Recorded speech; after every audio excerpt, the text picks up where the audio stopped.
I'm Arnar Larusson. I'm originally from Iceland.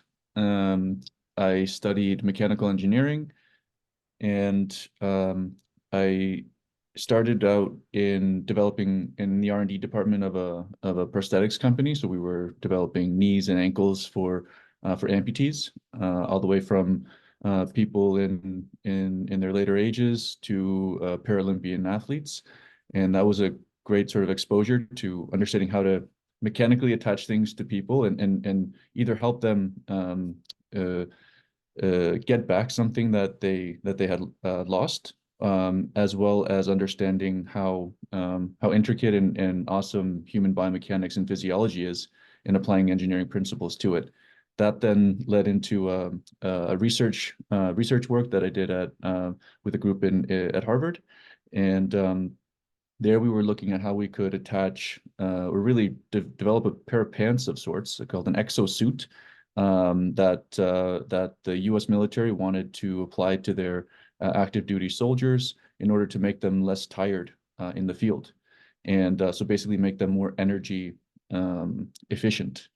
And so that was a really fun project, really intense, and taught me a whole bunch of stuff about kind of deeper diving into things like metabolic efficiency, how human metabolic output works.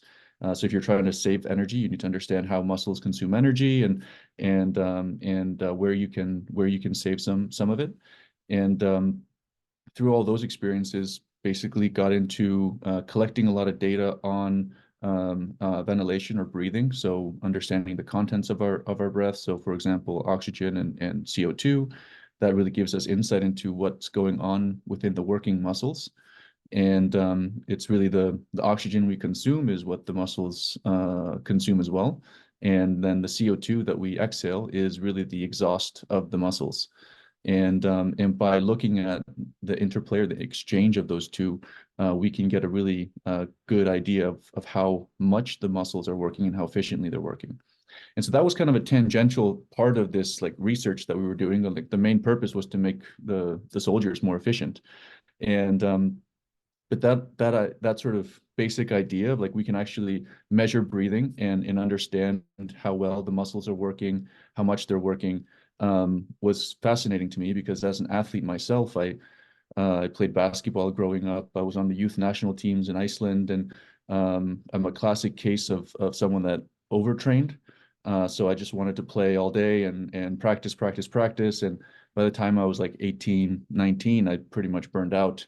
If I had a joint on my body that rotated, it was kind of creaky and out of shape and bent out of shape, and I got really kind of fatigued. I kind of burned out in a sense. I worked out too much, and so that also kind of was context that I brought to these insights that I was gaining from the research that we were doing, and a light bulb kind of went off where somewhere along the line it kind of I don't really say it's a light bulb, it's more of like a dimmer, so it's like it slowly turns on over time, and the realization that we could actually measure something physiological, something that was going on and is going on in the body, and we can capture that insight and bring it to bear to one, understand efficiency and output, but then also how to manipulate it in a way to actually make training more effective, safer, more effective, individualized.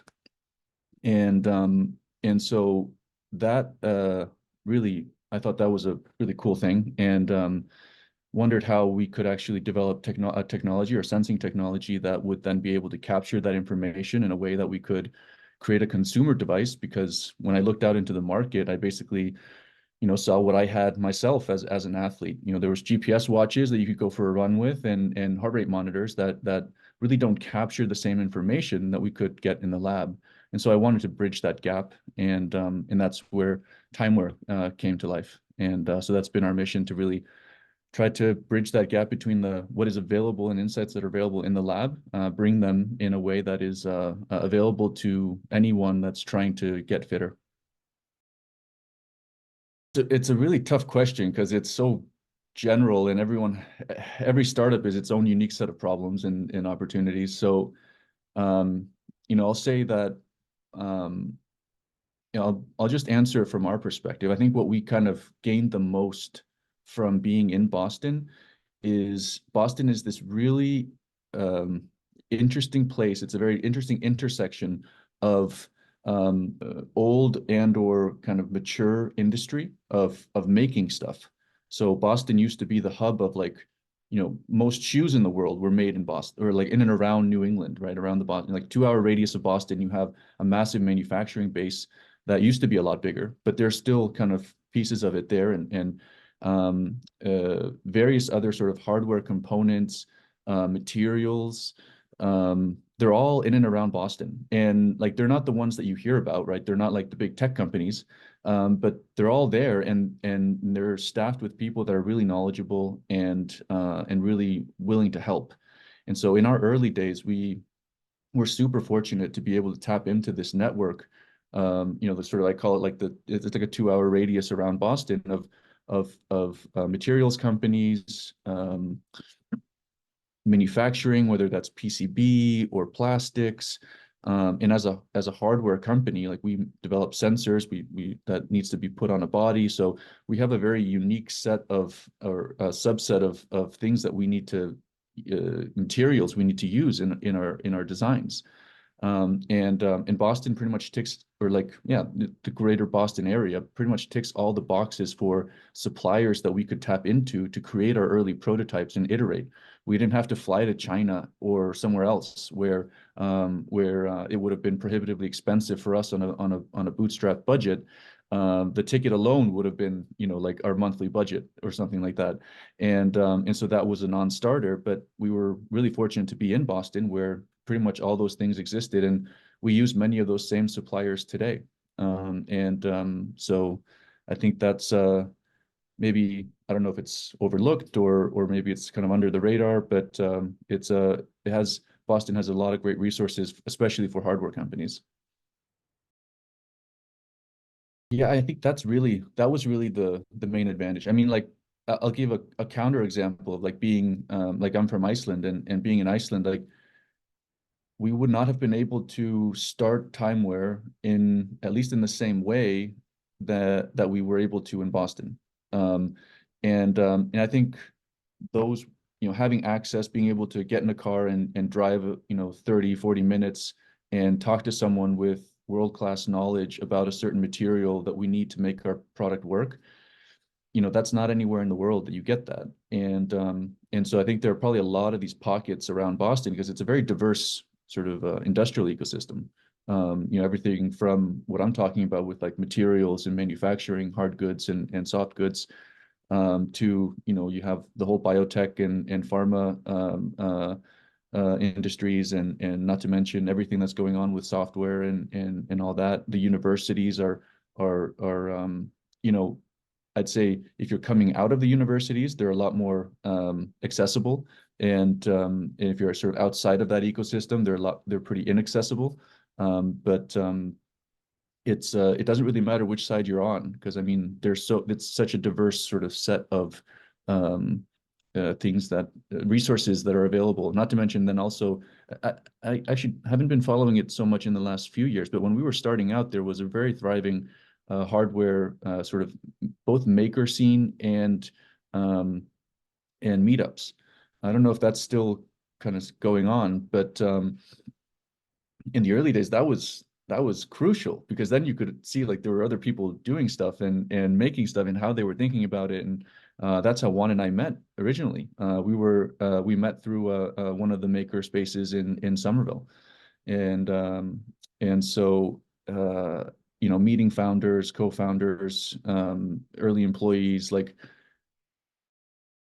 these are all people that sort of gravitate towards these types of things, and people that are sort of uniquely interested in very specific topics are usually the ones that end up doing interesting and cool stuff. So Boston definitely, at least back then, supported it. I think I haven't really checked it out in the last few years, but I can imagine it's probably still very much around.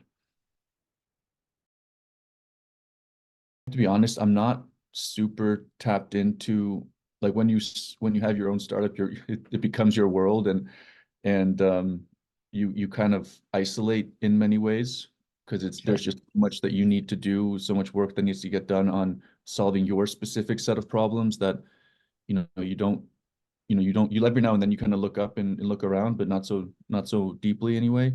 But I think that what I'm personally most excited about are things like what we're solving. And I think Boston has a lot of that. You have companies like Whoop, they've been around for a while now. This sort of like bridge between health, fitness, and well-being, and the technologies that are enabling a better understanding of how the human body works and how we can use that knowledge to our advantage to become healthier and fitter and live healthier for longer. All these sort of enabling technologies are I find incredibly fascinating. We're only at the very start of being able to do some of these cool things that we know that we can, or that we're able to sort of see in the lab that are possibilities. And now the hardware and some of the software is coming online now that enables that to become more ubiquitous. But like we're so early in all of that, and so I think there's a lot of potentially really cool things happening. Mostly, I think the biggest areas where sort of the unlocks will come are on the hardware side, and then software will kind of help optimize and clean up, whether that's some kind of advanced algorithms or things like that. But it's really like it when you deal with physiology in the human body, like you need to be able to describe it first, and you need to be able to sense it first. And if you can't do that, and if all you're relying on are a very limited subset of sort of data sets, you're not going to get very far. And that's been one of the biggest bottlenecks in this everything that we're doing with understanding human performance, physiology, making well-being uh, it's like it's not quite delivering medicine, but it's like there are a lot of interventions that we can prescribe to people that can work against a whole host of diseases, mostly lifestyle diseases. So take like metabolic syndrome, cardiovascular disease. Um, uh, just those two alone are completely preventable for one, and they're preventable through interventions like exercise, nutrition. The challenge is in one, having access to the awareness that you either have are on a path to a certain illness, and then how to actually turn that around and what path to go down. What are the first steps you need to do? And then what step 2,000, 3,000, 4,000. Um, the problem there is in understanding the physiology of that individual, and then how to cater the intervention to that person. That is not just a that is not just the behavioral problem of telling someone to go and exercise and eat healthier. At least on the exercise side, it's highly individual. And so what might work for one person is unlikely to work for another person. And that's where the sensing really comes in, and really understanding the useful data sets, and being able to extract them in a sort of a easy to consume, easy to acquire way. I think that's where, when we're only limited to, for example, the subset of features that we have on our wrist, and the data sets that are available at the wrist, that limits the scope of things that we can actually do in terms of providing these kinds of interventions. And so I think there's a lot of potential there, and it's hard to know how it will kind of ultimately shape up. And we're on with Tyme Wear, we are a slightly different form factor. So we have a shirt or a vest or a sports bra that embeds the sensors, because that's where the data that we need, that's where it lives. And so we need to be able to create a sensor and a form factor that captures that data in the appropriate way, so that we can make it actionable and useful to people. And I think that's really a materials and a hardware problem. And then once you have the data in a way that is usable, that's when you can start to do fun and cool stuff with algorithms and various other sort of software interventions or software developments. But you really need a good baseline data set before you can actually do that. So there aren't that many companies doing it, and so I think that's it's kind of this chicken and egg type of a problem that it's probably the hardest part of doing a startup is doing the hardware piece. And because it's hard, very few people actually go into it. It takes a lot longer, and it's frankly a lot riskier. But you also can't get as far as you can only get as far as the subset of data that you have on the software side. And so yeah, I think there's yeah, potentially cool things happening there, different form factors, materials, different sensors coming online that'll enable these kinds of insights to happen. Much of it is happening in Boston, but it's also happening all over the world. In like the first year, we didn't have an office, and and I think this maybe speaks a bit to the ecosystem and sort of the the infrastructure that's in place in Boston. And so um, we were kind of couch surfing, if you will, at the Mass Challenge offices, and the people there they liked us, or and they allowed us to be there. They tolerated us or whatever, and so they let us have a little desk space there, and so we were doing some early prototypes, um, and and the program was going to start, and so we had to get out.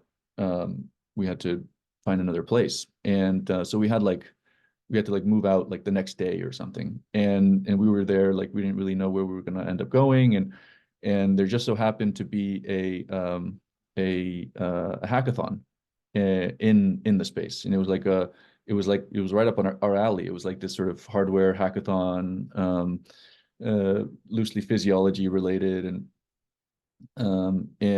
or wearable related, and so we were like, oh yeah, sure, we'll just sign up and it'll be fun. We'll hack it together a prototype, and we created this like glove heart rate monitoring, with like a toggle, so you could do some fun stuff with it, and with like a little screen, and it had like a readout, and it worked actually pretty well.